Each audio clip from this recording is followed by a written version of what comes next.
Happy New Year and welcome to the Recovery Report from our Texas GlobalPro offices. I'm Rob Bowlby, president of GlobalPro Texas, where we are starting off 2024 after a fantastic 2023. And that's why I want to kick off this episode with just thanking all of our clients, people that referred us business, people that helped us with marketing, our internal team.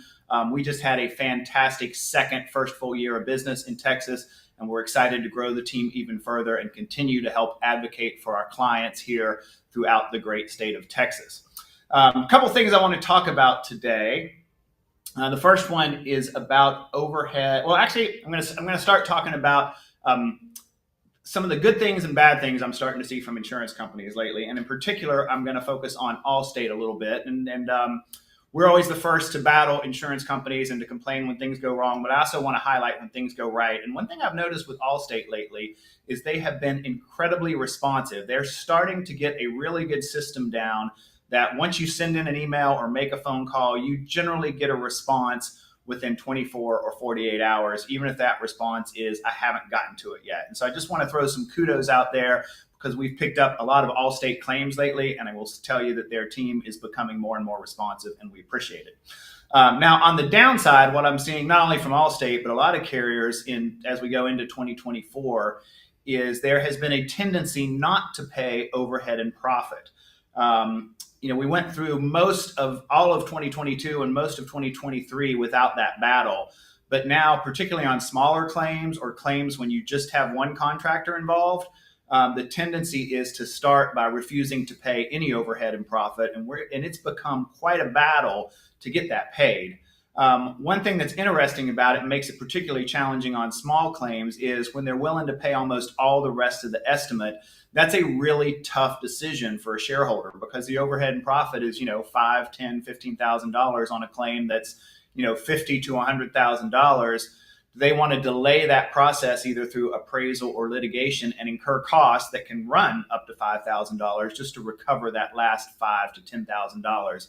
It's an interesting problem. It's one of the things I hate about doing battle with the insurance companies is sometimes the amount is so small that clients just end up living with it, and that's not what the contract of insurance was promised. If you go out and select a contractor that you trust, that you feel like has given a reasonable estimate, that contractor is entitled to overhead and profit. And so it's really frustrating when the insurance company says, well, we're not going to pay that. And if you don't like it, we can find you a contractor that's not going to charge overhead and profit, thus eliminating the choice from the client. The client then has to go out and find a contractor that in all likelihood, as much as I hate to say it, is going to do substandard work, because what they're going to do, because they can't charge that overhead and profit for the carrier, is cut cost elsewhere, either in the material or in the method of repair, and the client ends up with a substandard repair. So it's something we're being very conscious about. We're talking about it with our internal counsel. I've got some calls into external counsel, but it is a troubling trend we're seeing in the industry.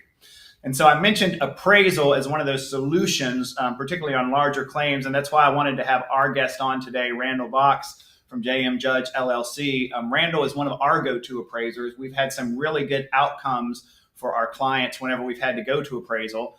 And so I thought, I think a lot of clients don't even understand they have that option in both commercial and residential policies. So I thought it would be great to kick off the year by learning a little bit more about appraisal. So Randall, welcome. Thank you. Good to have you here today. And first of all, tell me how you got into this business. Like, it's such a niche business. Nobody says, I want to grow up and be an insurance appraiser. So tell me how you got there. Well, I was working for Max Judge, the owner of JM Judge and Associates, as a basically a gopher on job sites. And he would do disputed insurance claims. And that morphed into being a little more educated and learning something new every day led into this appraisal process. We got into documenting claims, writing estimates, and then fighting for the homeowner.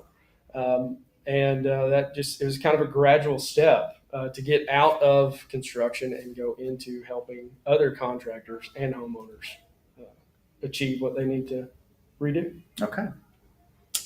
So tell us, I've thrown out this word appraisal a lot of times, and I feel like when most people think about appraisal, their mind goes right to their mortgage when they had to have their house appraised and the value of their house. And this is a completely different process with a completely different purpose. Why don't you walk through the process with us and kind of what it's used for?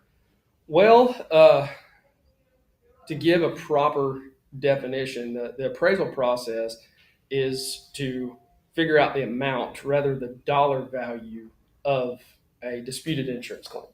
Um, Going from the homeowner has an event, it's a hailstorm, and the roof is totaled. Insurance says it's totaled, but they're paying 50 cents on the dollar of what the contractor is saying that is needed. Well, contractor cannot go in and argue price. And so we get into this situation where it's a violation of UPPA for a contractor to go in, argue that stance on the dollar amount. So when you have this dispute, the best way to handle that is to go through appraisal. Okay. And continuing with that, there's also times when appraisal shouldn't be used. And so there's, at least in my mind, there's some key areas when appraisal is on the table as an option, and there's some key times when it's just going to waste everybody's time. So kind of differentiate those for us. You have to give me a second on that. Well, so I'll give you an example of something that really frustrated me recently. We had a claim that was denied.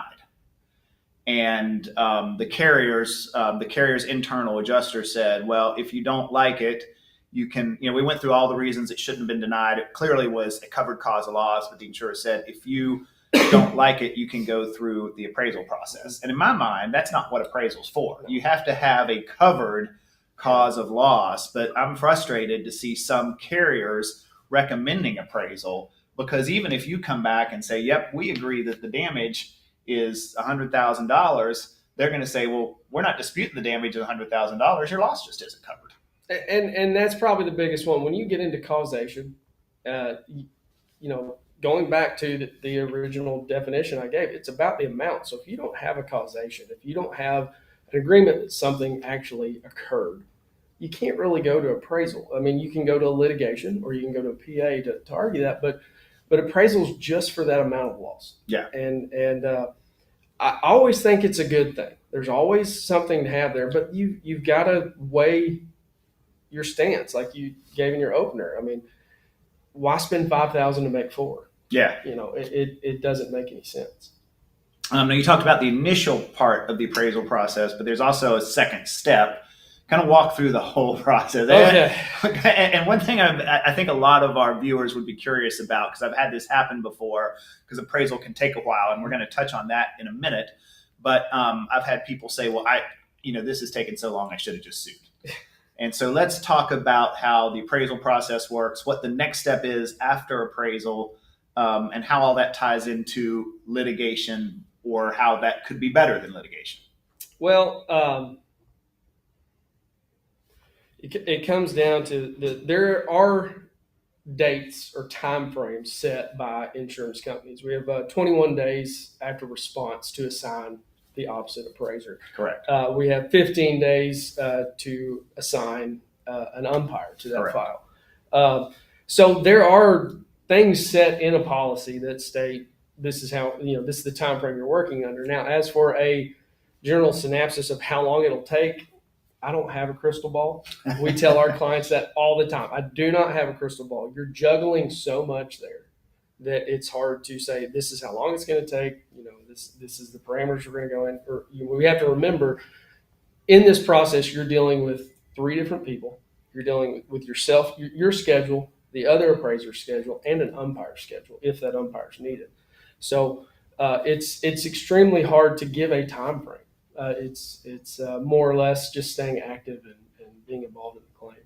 Well, and I think that's a good point. So, you brought up what I call the prescribed timeframes are in the policy. You have to do this. You have to do this. However, to your point, once you get beyond those timeframes, the appraisers and umpires can take as long as they want to take, yes, which is very frustrating to the policyholder. Mm-hmm. And if you're the appraiser hired by the PA or by the client, then generally your appraiser has an incredibly high sense of urgency. Like, assuming they're just not swamped, assuming it's not post-storm, they're probably going to be out there in about 2 weeks. and they're probably going to have a number back to you within a week or two after that. So the whole process takes about 30 days. What we find is the appraisers that are hired by the carriers do not share that same sense of urgency. So they might get out there in 4 weeks, and then we've had appraisals take as long as 9 weeks to get an answer from the carrier. Now, you've done a lot more of these than I have, so I'm sure you've seen some go well beyond 9 weeks. Sometimes it's a chess game. It's understanding it, being in the business long enough to know who you're dealing with, learning how they, kind of manage their claims, and dealing with people you've never met before. And we're starting to branch out outside of Texas, so we're getting into meeting other appraisers that we've never dealt with. And it's honestly about just being kind of bringing I call it the Southern charm. You just have to, hey, I know you're busy, but if you could get back to me, Yeah. I would really appreciate it. And a lot of that game they play where I'm not going to call this guy back for 2 weeks. I'm going to get him good and riled. If you're not riled, you just take your time with them. It works pretty well. Yeah. I've seen too many. I call it the old school method. I was taught by old school guys, and if the guy's watching this, he's going to laugh to himself. But he is I'm going to make him wait, and I'll burn the place down before.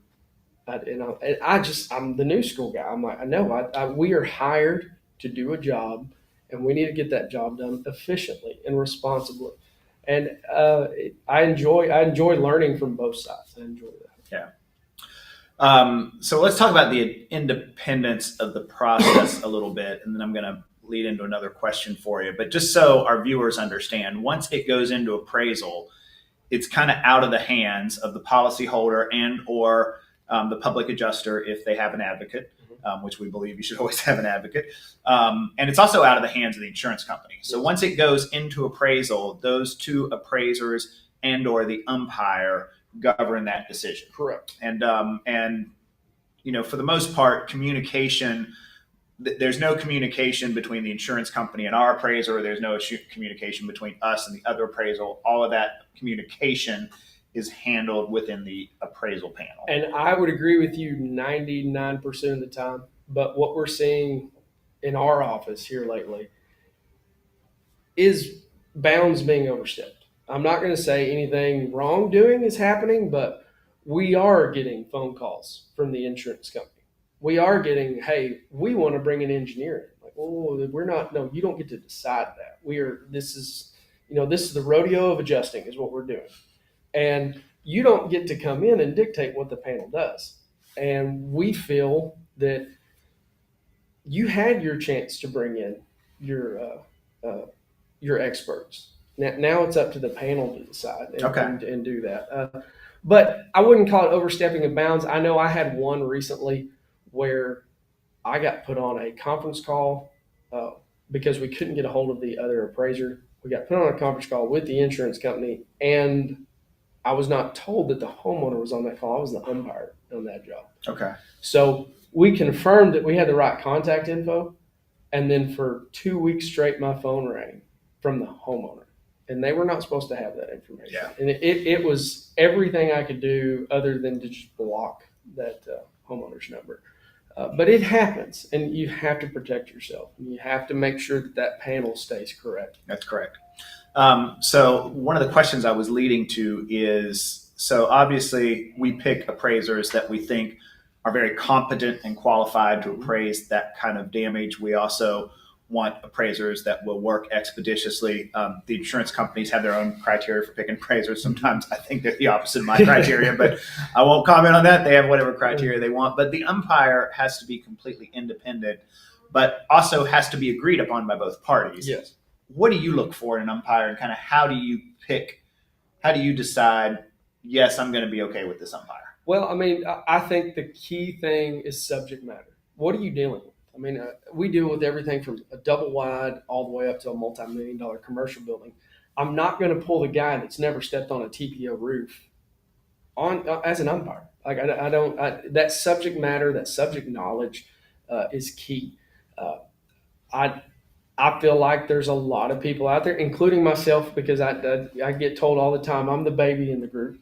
I'm not. I have gray hair, but it's not. It's early onset. But you come into these things, and people that aren't willing to educate themselves, because I run into stuff all the time where I'll have two men or a man and a woman arguing a situation, and I've never heard of what they're talking about. So I take that in, I go research that. But we find people that will just, whoever talks the loudest in the room, I'm going to agree with that person. Okay. And that's not the right. Not right. That's not right. Just, my dad told me a long time ago, just because you're the loudest does not make you correct. You touched on one other thing there, and I didn't talk about this step, but there's times when you can't kind of agree upon an umpire, and then the court has to appoint an umpire. Yeah. How often do you see that happening, and have you been involved in that process? I don't like doing that, because that goes back to what we're trying to accomplish. We're trying to come to a 3-party signature award. I've been lucky enough to work on both sides as an appraiser and an umpire, and my goal is always 3-party signature. Does it happen all the time? No. I know there's people out there right now watching this that do this, and they're laughing because a lot of them have never seen it. I've seen it 4 times in 4 years of doing this. But to be clear for our viewers, only two signatures carry the day. So the umpire and one appraiser is the final ruling. But to your point, if everybody's in unanimous agreement, then the policyholder also feels like they got a better outcome. But when you go get a judge to appoint an umpire, which we have done, and it is needed. Sometimes people just fall off the face of the earth, and there's no agreeing. Whatever you say, they're not going to agree to. But when you do that, you're putting up a fence. You're putting up that wall that says, I'm not going to work with you. And I think if you have a proper position, an umpire, picking the right umpire is important, but getting the wrong umpire is more important than getting the right umpire. Right. So, you can, if you're open to the information that's being put in front of you, that's why I enjoy being an umpire more than I enjoy being an appraiser, because I feel like it's a new canvas every time I walk into a situation. I can just erase what I've learned on the last one or dealt with the last person, and here's the information you gave me, and we'll get done, and I'll walk up to them whether you won or lost. If I'm dealing with somebody like yourself, and if you lost, I bet you should have said this. I'm not going to lead that argument. Yeah. Which is what it's supposed to be. It's supposed to be, umpires are supposed to be impartial. And to add on to that impartiality, there's something I would like to add here. The industry is going to where they want, I would call it an education, a standard. They're trying to get to a standard. And I think the IAUA, Bob Norton, and then Plain, those are 2 things and there's more out there, but those 2 organizations have really helped kind of mold what an appraiser should be, what an umpire should be. That they're setting a standard, they're setting a code of ethics that's really not out there right now for appraisers and umpires. Well, and I can tell you after, and we work really hard to try to adjust the claim without the appraisal process. And we do probably, in Texas, probably 90% of the time avoid appraisal. But the few times that we're in there, the one thing that I always wish is that there were prescribed timeframes beyond picking the parties. And that's one thing that I would lobby for. And I know there's extenuating circumstances, but there should be once the appraisers are engaged, there should be a deadline, and it can be a reasonable deadline, 60 days that they have to have inspected the property and provided their number, unless they can demonstrate extenuating circumstances. It may be a really complex loss. They may need more than that. That's fine. There'll be exceptions to every rule. But in most cases, the policyholders suffer for, sometimes over a year trying to resolve a claim. We've seen it where it's been 3 or 4 weeks with no response. You pressure them, and the next thing you know, you get a photo generic copy of what the original adjustment papers were. Yeah. And you're like, I waited 3 weeks for this. And it's I understand. I think it's horrible, but you have a professional life, you have a personal life, and you're balancing that it's tough, and I see both sides of it. I honestly do. And yes, I would love a statute to be put on there, but a lot of it is just handling your business. Oh, that's right. And I think sometimes people take on more than they can handle. Yeah, and I see more of that because you get good appraisers for both sides. It doesn't matter for the insurance or the insured, and they just swamp them. And there's only so much you can do, but they don't want to lose business, so they don't turn it down. Well, and that's a problem throughout the industry, not just Appraisal Empire, but there are public adjusters that take on more claims they can handle. There's been on some of the blogs I read, there's been a couple of law firms, I think one out of Louisiana, that took on way more claims than they could handle.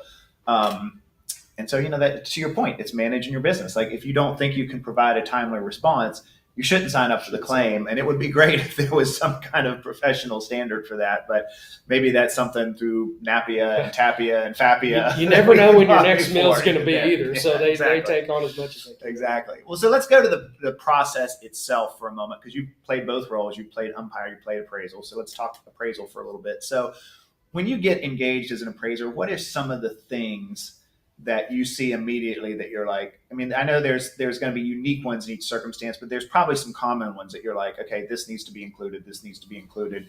And it kind of helps drive a better result for the policyholder that's a lot closer to the actual cost of repair. Well, I hate the fact that one, we have to ask that question, because I feel like by the time it gets to that point, we shouldn't really be arguing what needs to be. I think there's a clear way to put this stuff back.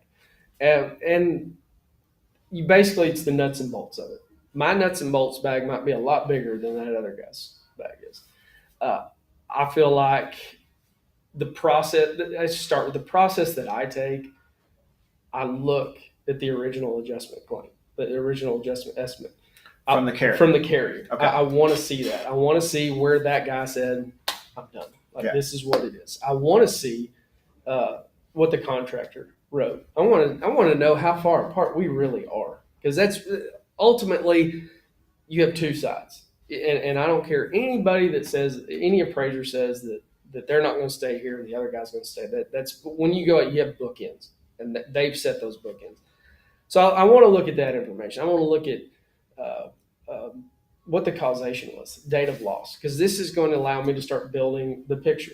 If we have a date of loss and it's a freeze claim, we have a date of loss, and it's in the middle of summer. Yeah. There's something like you need to, before you take that step, you need to look at that information, because you're going to go into an argument blind. So to put my finger on it, we always see O&P left off of roofs. I mean, I don't care if it's residential or commercial. O&P is left off of roofs. People pay overhead and profit. Don't give me this. Oh, it's built in Xactimate, and there's that's the software we use. Don't give me that. People in this world have the right to earn a living. Now, contractors, don't ask for 25 and 25. It's a give and take here. Texas doesn't have a GC license. So we get people that are professional, that have a building, that have secretaries, that have trucks on the road, insurance, all that. And we have people that sit outside of Home Depot. And that's who can put on roofs in Texas. Yep. And until Texas can get a hold of that, there will always be an issue with O&P in a claim. Well, and I think, and I mentioned this at the beginning of the show, that, the argument we hear frequently is, I think people think of roofers as one contractor. They don't appreciate the fact that there's a guy that does the roof, and there's a guy that does the gutters, and there's a guy that does the windows if there were window damage. I mean, they generally are managing 3, 4, sometimes more subcontractors. And in this one case we're looking at, he's like, I can provide you the subcontractor invoices to prove that I am coordinating 4 different subs here. And the carrier still says, well, it's just a roof. Well, and then the carrier, if you provide me with if I'm sitting as an umpire in this position, if you're willing to provide those invoices, we shouldn't be an appraisal. You should turn those invoices in, and the carrier should cut a check on those invoices. Yeah. Just take the deductible off of it. Here's your check. Those are the invoices. I don't agree with that. I think those invoices are your business. That's the company's cost of doing business, and this is what Xactimate says we need to do it for. Now, Xactimate can be ran really well by the right people. And I had this argument given to me by an adjuster one time, the difference between DMO and RFG. And it's just a trade selection. And the appraiser said, Mr. Umpire, please tell us, how many crews of roofers are on this job. And I'm like, I don't know. You tell me. He said, well, we have the same guys tearing it off that we do putting it on. So, okay, were they professional roofers? Yeah. So RFG on both. Forget that you don't have a demo crew that you take off and then they go home and then you have a roofing crew. So that was, he won that argument for me. Okay. And that was impressive. I just enjoyed that. But anything that'll make you think. Yeah. I like that.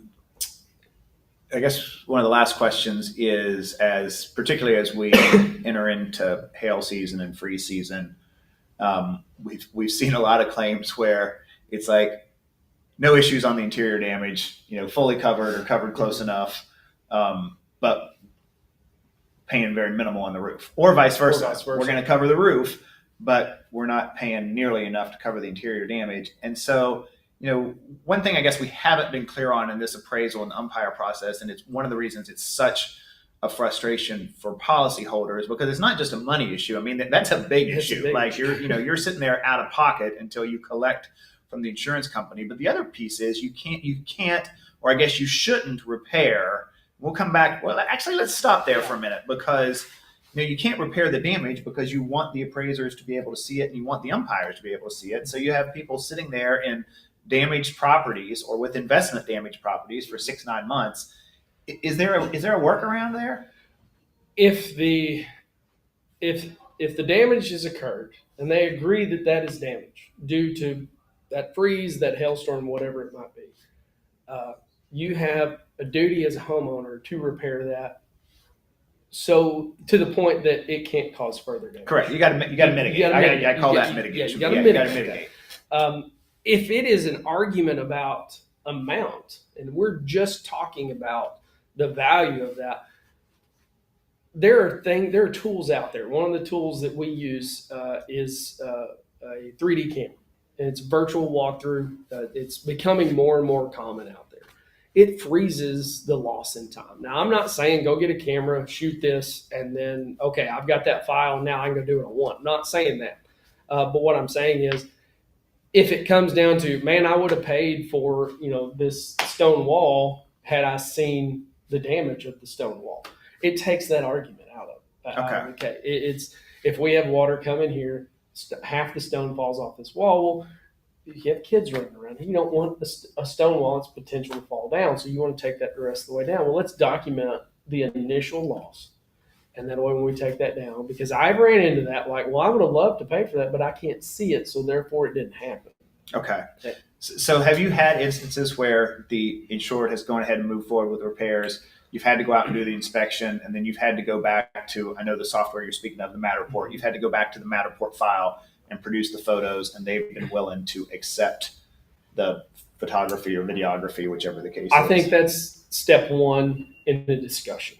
I don't like using the word argument. I think it's step one in the discussion. It takes out that, well, I didn't see it. Well, I have proof that it was there. Now we can discuss whether or not that's accepted. I don't think it is a locked in for sure. Right. Yes, it's there, and therefore we're paying for it. Because if that was the case, we would be out of a job. Right. Honestly, and it's a domino effect. If adjusters were trained and supported and let go to do their job, contractors wouldn't have to supplement. And if contractors wouldn't have to supplement, they wouldn't have to pad their estimates to get to that middle number. And if that dispute was there, people like you and I wouldn't be in a position that we're in, to where we have to work for the homeowner. Yeah. So that was all kind of leading towards one other question. Can you partially appraise? I mean, if you feel like, okay, they did a great job on the roof, but we got to work out this interior damage, Yeah. That way the insured can move forward repairing the roof while they continue to fight for the interior damage, or vice versa. If it's an interior damage claim that got paid really well, but they still want to replace the roof. I mean, you know, to me, the hardest thing as a policyholder, whether you're commercial or residential, is just looking at that damaged property every day. Mhm. I mean, you want that resolved, particularly for income producing property, Yes. commercial property owners. I mean, that can have an impact on the rest of your tenant base. I mean, nobody wants to see a burned out apartment building sitting in the middle of a complex. They want that fixed as soon as possible. And if you end up in appraisal or umpire, you're going to sit with it for a year. And I think the answer to that is yes, but yes, you can partially appraise something. But I don't think you're doing your client the full job that you can be doing. We go out, we look at everything. It is a documentation. It is an estimate writing. It is a complete tool that we like to use. Now, that being said, depending on what side where you're at on this, you're going to be a little higher, a little lower, because nobody skins a cat the same way. And so you're going to be off a little bit, but we've run into things like, I am not a forensic accountant. I do not claim to. I do not want to worry about loss of income. So I have written awards where we specifically have written in there, we did not talk about loss of income. Loss of income not appraised. And to where you can go back and do that. Or the panel can agree to bring people in to do that. But there are certain aspects that we're not that educated on. It's not our specialty. And I'm not going to give you I don't know if this is a half-ass job of doing this. If I don't know how to do that, I'm going to not appraise that. And this is actually in plan and IAUA. They have like how to write an award out to where you specifically say not appraised. Yeah. Okay. Very good.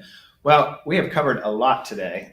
We've touched on a lot. Today. Covered's probably not the right so term. much to this. There really is.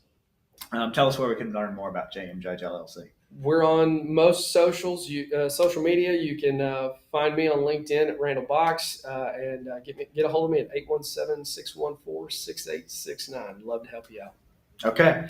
Well, thank you for being here today. I appreciate it. Thanks to all our viewers. And, we just talked about the complexity of one really small part of the insurance process, the appraisal process. It just goes to show where if you ever have a claim or damage, please call us first. We will be your advocate. We will make sure you make a full recovery so that your property can be restored to pre-loss condition. Thank you for joining us today on the Recovery Report, and have a great 2024.